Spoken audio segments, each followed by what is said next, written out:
Hi, my name is Mason Dukacek, and I'm the co-author of the book Sales Utopia: How to Get the Right People Doing the Right Things Enough Times. In today's video, I'd like to show you how to use an employment test to confidently promote competent employees. Why is this so important? Simple, because every time you screw up a promotion, you lose an employee who used to be productive in their old role and frustrate and anger the people who get stuck working with them in their new role. If you want people working well together without unnecessary drama and conflict, then pay close attention. As you already know, companies all across the country are investing their resources every day, training people for career paths that they aren't suited for. It's an incredible waste of time and resources, not to mention what it does to everyone else's workload. How can you prevent that from happening to you?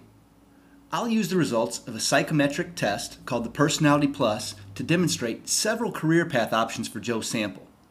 Here's how it works.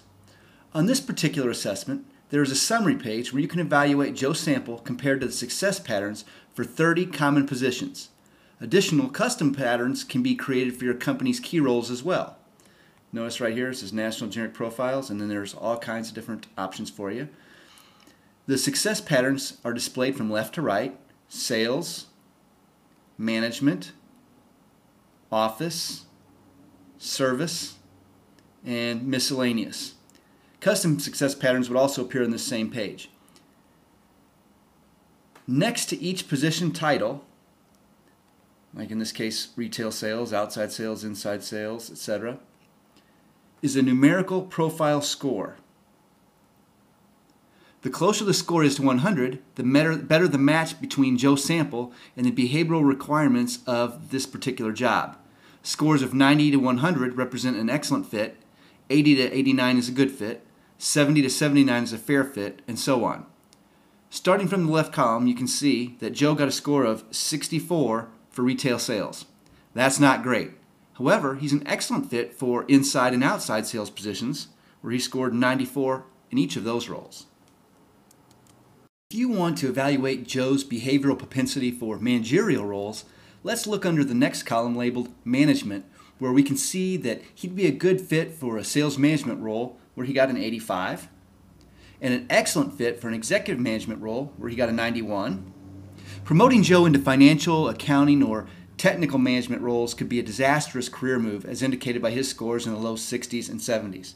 Notice accounting compensation 64, technical management 70, financial management 64. What if you wanted more detail as to why Joe does or doesn't fit a particular job? Simply click on the little box next to the profile score and take a look. For example, let's look at why Joe doesn't stack up against a financial management role. Notice that you're going to see all 10 traits measured by the Personality Plus assessment along the left side of the screen: organization, sensitivity, imagination, flexibility, recognition, tension, probing level, social need, assertiveness, and competitiveness. For each of the 10 traits, there's a scale from 1 to 12. The green bar, or green range, represents the target zone that is ideal for each trait in each specific position. And the dot, that represents Joe's place, behaviorally speaking, along that scale. Along the right-hand side of the screen, there is a profile score. A person scores 10 points each time their dot falls inside the target zone for each trait. Joe earned fewer points each time his dot fell outside the ideal target zone for each trait. The further away from the target zone, the lower the score.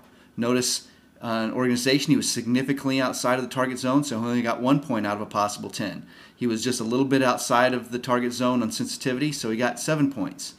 Had a decent gap there, so 4 points. But then again, you look down here where like probing level, social need, and assertiveness, where Joe's dot fell inside the target zone, he got 10 points for each of those traits. At the bottom of the page, the trait scores are total. As I said earlier, the closer to 100, the better the match between the person and the job. The more gaps there are, and the bigger those gaps are, the more performance risks you have when you put a specific individual in a specific job. Think of these gaps as risk. In our example, Joe fell outside the target zones in 7 out of 10 traits. He was way outside the target zones on organization, Looks like imagination, flexibility, competitiveness. His total score is a 64. However, in cases like Joe's, when there are too many gaps and the gaps are too big, it wouldn't make sense for a company to invest resources preparing him for a job down the road that he would be so clearly miscast for. This insight can protect your company's resources and prevent Joe and people like him from wasting their time and energy preparing for positions they aren't likely to fit. I hope you enjoyed this video. More free videos are available at www.reverseriskconsulting.com.